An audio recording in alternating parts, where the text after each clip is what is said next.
Hello, I'm Preston Smith and I'm giving my speech, Does the First Amendment Affect Us Today?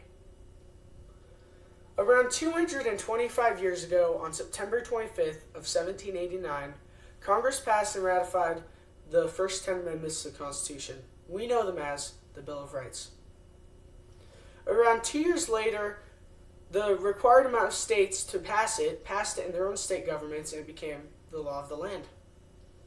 One might ask, how could something so old have such a profound influence on America as a whole? Well, I'm going to answer that question. Well, one of the reasons is because of the First Amendment. The First Amendment outlines 5 basic human rights that we have that can't be taken away. They're the right to petition the government, the right to assemble, the freedom of speech, the freedom of the press, and what I think is one of the most important is the freedom of religion. I personally believe that all men are entitled to worship their Creator in a manner pleasing to themselves, but many countries around the world don't see it that way. Countries like North Korea, China, and Iran significantly hurt religious freedom and take it away. In 1791, when the Bill of Rights was passed, the largest religions in America were Congregationalists, Episcopalists, and Baptists. A lot of that has changed because many smaller religions have become large, in fact, because of it. But one of the problems is America hasn't always been in favor of religious freedom. The Pilgrims escaped England to get religious freedom, but in turn kind of created a society that hurt it.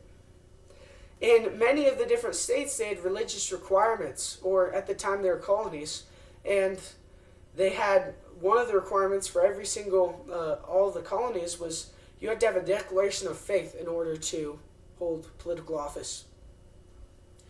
But one of the other things I would like to talk about is the growth of smaller religions like Catholicism. Catholicism was super small in the United States and widely unpopular.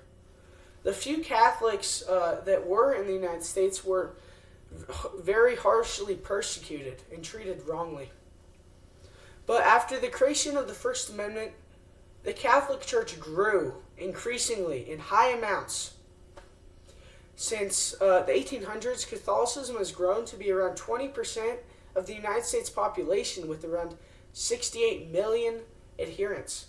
But these statistics from the Pew Research Center don't exactly say the whole story. It's happened across the board through all sorts of different religions. Like, what the largest religion in America now is Protestantism, with many small and individual Christian religions making up that one strong religion, because there are so many different denominations that have grown in strength since the First Amendment.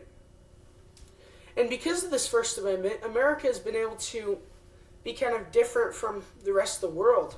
In some other countries have adapted religious freedom, but America has been able to be a beacon, an example for other countries. They have been able to be a refuge and a safety and a safe place for those fleeing from religious persecution. America has helped smaller religions and those who people have been persecuted. They've helped those who have fled their country. And as I close, I would like to say that us as Americans, we need to recognize how blessed we are. We are incredibly blessed to live in such a wonderful country. We need to recognize that and not take it for granted, because throughout all over the world, there are millions of people who are persecuted for their religion and sometimes even killed. And I would just like each of you to think how blessed we are. And notice the small things, the individual rights that we have, or the conveniences, what some might think of them now. I just think we all need to recognize how blessed we are to live in such a great land. Thank you.